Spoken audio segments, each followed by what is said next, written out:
The frozen corpse still clutched a piece of charcoal in his right hand when archaeologists found him 40,000 years. Ötzi the Iceman had survived countless nights in caves across the Austrian Alps. But this time, something went catastrophically wrong. His stomach contained his last meal: ibex meat, einkorn wheat, and the bitter seeds of bracken fern. The copper axe beside his body was still sharp enough to split wood, but none of his survival skills could save him from what happened in that cave on September 19, 3300 BCE. The arrow wound in his shoulder had stopped bleeding hours before he died, but it wasn't blood loss that killed him. It was the cave itself. He carried fire-making tools that could create flames in under 60 seconds. His clothing was sewn from the hides of 6 different animals, each piece designed for a specific purpose. His shoes contained grass insulation that kept his feet warm in temperatures that dropped to -40 degrees Fahrenheit. He knew which caves offered protection and which ones became death traps. But even the most experienced Ice Age humans died in caves at a rate that would terrify modern mountaineers. Cave bears weighed 880 pounds, and their claws left scratches 8 inches deep in solid limestone. When a family of Neanderthals entered Shanidar Cave in northern Iraq 60,000 years ago, they found fresh claw marks covering every surface within reach. The scratches were still white against the dark rock, meaning the bear had been there within the last few days. But winter was coming, and this cave was their only option for surviving the next 4 months.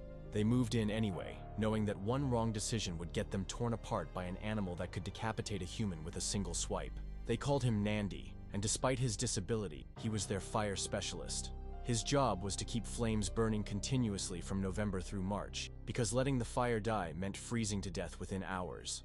Nandi had survived 23 winters using caves, but he knew that most people who tried this lifestyle died before age 30. Short-faced bears stood 11 feet tall and could run 30 miles per hour even in deep snow. But the most dangerous cave predators were other humans. Cannibalism became common during Ice Age winters because meat stayed fresh in cave temperature, and a single human body could feed a family for 2 weeks.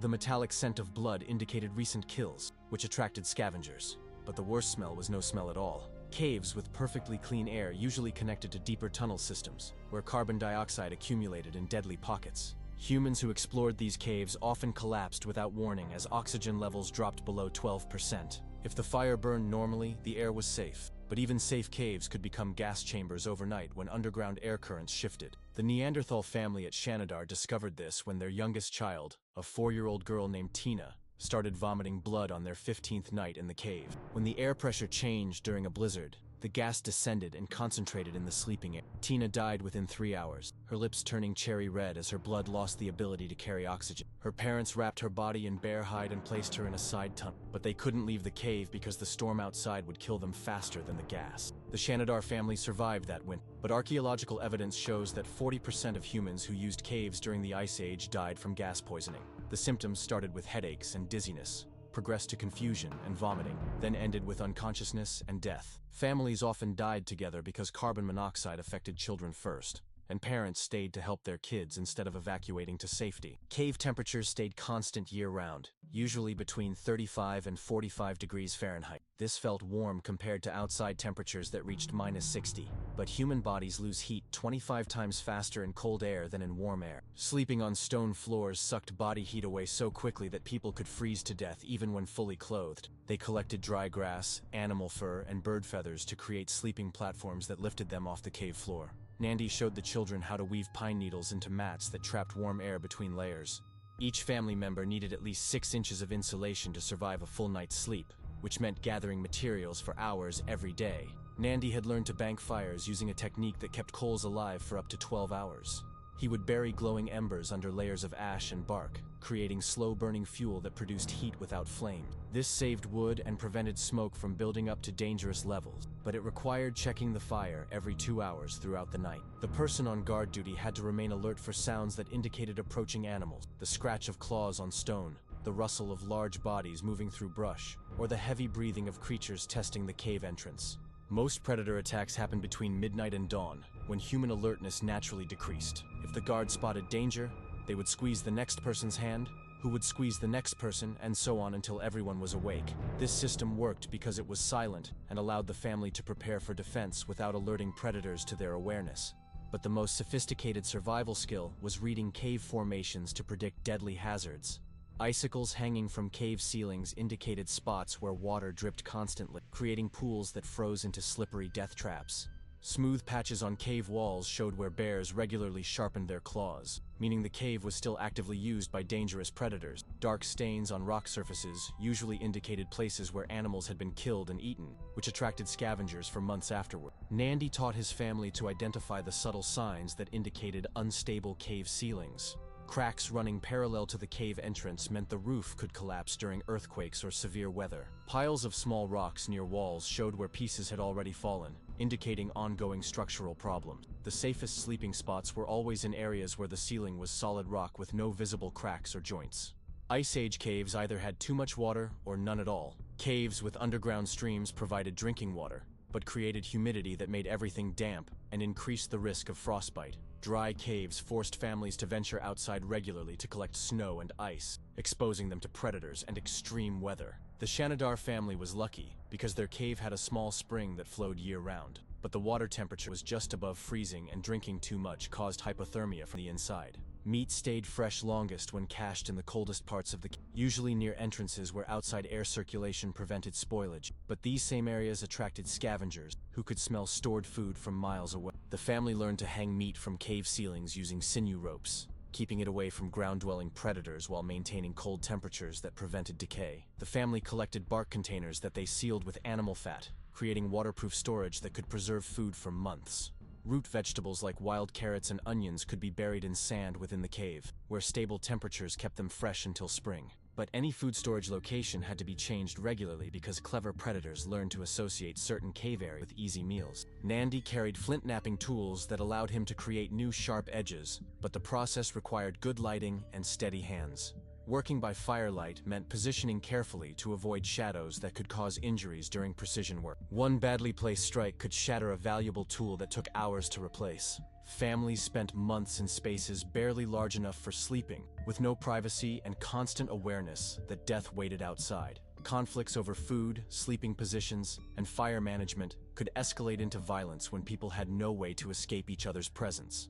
Archaeological evidence shows that many Ice Age cave sites contain human remains with trauma injuries that indicate interpersonal violence. Their smaller bodies lost heat faster than adults, making them vulnerable to hypothermia, even when everyone else stayed warm. Their immune systems struggled with the constant exposure to smoke, leading to respiratory infections that could become fatal without modern medical treatment. Parents had to make heartbreaking decisions about resource allocation when food ran, sometimes choosing which children were most likely to survive until spring. Archaeologists found the remains of 10 individuals who died in that cave over several thousand years. 3 were killed by rockfalls when the ceiling collapsed during storm. 2 died from apparent carbon monoxide poisoning based on their burial positions. One elderly woman showed signs of starvation, her bones indicating she gave her food to children during a particularly harsh winter. The others died from various combinations of injury, disease, and exposure that made cave living a constant gamble with death. But humans adapted with innovations that seem impossible given their primitive technology. They learned to create ventilation systems by positioning fires near cave entrances and using animal hides to direct airflow. Smoke was channeled towards specific cave openings while fresh air was drawn in from different directions. This prevented gas buildup while maintaining warmth in sleeping areas. They discovered that bird down trapped between layers of hide created incredibly efficient warmth retention. Swan feathers were especially prized because they remained fluffy even when compressed, creating air pockets that prevented heat loss. A properly constructed winter coat using these techniques could keep a person warm in temperatures that would kill someone wearing primitive furs. Families would heat large stones in their fires during the day, then move these thermal masses to sleeping areas at night. A single heated rock weighing 50 pounds could provide warmth for up to 8 hours when wrapped in hides. Some caves show evidence of elaborate stone arrangements that created efficient heat distribution systems, warming entire sleeping areas using thermal radiation. When Nandi's fire-making tools were damaged during a rockfall, the family had to decide whether to risk venturing outside to find replacement materials or try to maintain their fire using inferior methods. They chose to stay inside and carefully tend their existing flames, but this meant sleeping in shifts to ensure constant fire supervision. The stress of maintaining perfect fire discipline for weeks exhausted everyone and led to the mistakes that ultimately caused fatal gas buildup. The Shanidar family's final winter began normally, They had stockpiled enough food for 4 months and created the most sophisticated insulation system they had ever built. Their cave was positioned perfectly to avoid the worst winds while maintaining good air circulation. But when an earthquake shifted underground rock formations, their carefully planned ventilation system turned into a carbon monoxide trap that killed 3 family members in a single night. Families would perfect their survival systems over multiple winters, becoming increasingly confident in their ability to outlast any weather. But caves were fundamentally unstable environments, where small changes could create deadly consequences without warning. A blocked air passage, a shifted rock formation, or a change in underground water flow could transform a safe shelter into a death trap overnight. Losing family members during winter meant fewer people to gather fuel, maintain fires, and watch for predators. The workload that had been barely manageable with a full family became impossible with only 2 or 3 survivors. Most people who lost family members during Ice Age winters died of exhaustion and exposure before spring arrived. Smaller groups lacked the manpower to handle all necessary tasks, while larger groups consumed resources too quickly and created overcrowding that led to conflict. The Shanidar family represented the optimal size for Ice Age cave survival, but even they couldn't overcome the fundamental reality that caves were shelters designed by nature to kill the humans who used them. The final irony of Ice Age cave survival was that the skills needed to succeed were the same skills that eventually led to failure. Families who became expert at reading cave conditions grew overconfident in their ability to detect dangers. They pushed deeper into marginal caves and stayed longer in questionable shelters because their experience told them they could handle any problem. But caves always held surprises that no amount of experience could predict, and the most skilled survivors often died because they took risks that cautious beginners would have avoided. When archaeologists discovered Ötzi the Iceman, they found evidence that he had survived hundreds of nights in caves across the Austrian Alps.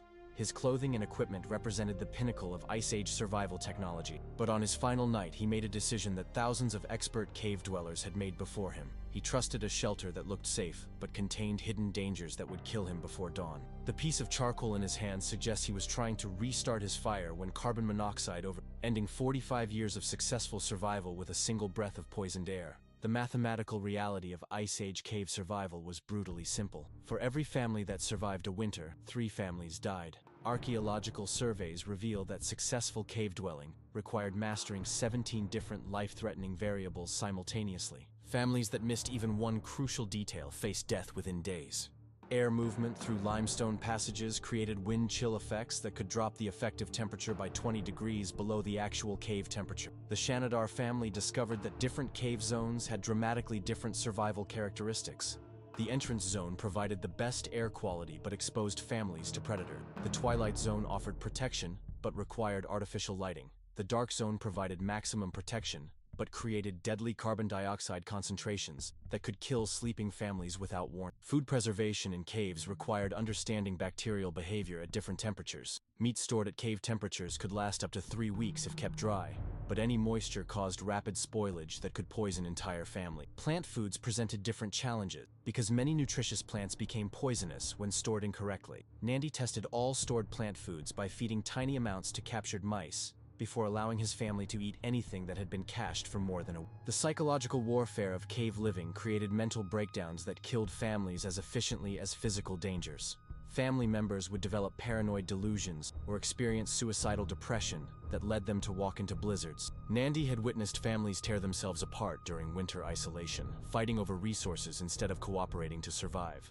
The Shanidar family dug latrine pits and side passages, but even this system failed when frozen ground made digging impossible. Personal cleanliness became a life-or-death issue when soap didn't exist, and hot water required precious fuel. Families developed dry cleaning methods using sand and stones, but these techniques caused infections in the dirty cave environment. A single torn seam could create heat loss that made entire garments useless. The most dangerous aspect was moisture management. Sweat would freeze inside clothing when people stepped outside, creating ice layers that conducted heat away from the body. Lighting management presented another constant challenge that required balancing fuel consumption against safety needs. Total darkness created psychological stress that could drive people insane, but maintaining lights continuously consumed precious resources.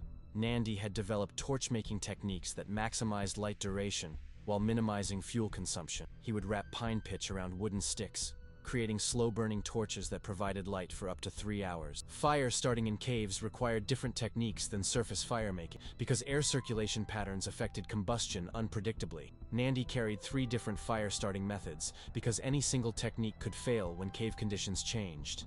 The most critical skill was reading cave air to predict combustion success.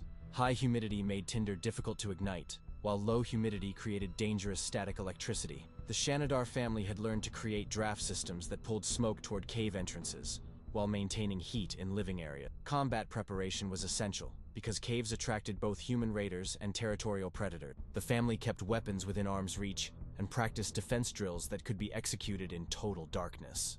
The attack happened at dawn, but their early warning system allowed them to form a defensive formation within seconds. The fight lasted 20 minutes and ended when the raiders retreated into the storm. Medical care in caves was limited to treating injuries that would heal naturally and preventing fatal infections. Nandi carried a medical kit with plant-based antiseptics, leather strips for binding wounds, and bone needles for stitching cuts. But serious injuries like broken bones were essentially death sentences because the family lacked advanced medical knowledge and tools. Children under 5 had virtually no chance of surviving cave winters because their bodies couldn't regulate temperature effectively. The Shanidar family had lost 2 children during previous winters, deaths that haunted every subsequent survival decision. Pregnant women faced impossible choices because giving birth in caves created risks that often killed both mother and child. Labor in freezing temperatures while surrounded by predators and limited to primitive medical care resulted in mortality rates that exceeded 50%. But delaying pregnancy until spring meant reducing the family's long-term survival chances, because children needed several years to develop useful survival skill. The Shanidar family's survival success came from understanding that caves were temporary shelters that required exit strategies when conditions became untenable. They always maintained emergency supplies that could support the family for 3 days of surface travel, including portable food, fire-starting materials, and emergency clothing. This preparation saved their lives twice, when cave conditions deteriorated so rapidly that immediate evacuation was the only survival option. Nandi had learned to read cloud patterns, wind direction changes, and animal behavior to predict storms up to 3 days in advance. This early warning system allowed the family to prepare for weather that would trap them in caves or force them to abandon shelter when staying became more dangerous than leaving. The final months of winter created the most dangerous conditions because food supplies dwindled while energy requirements increased.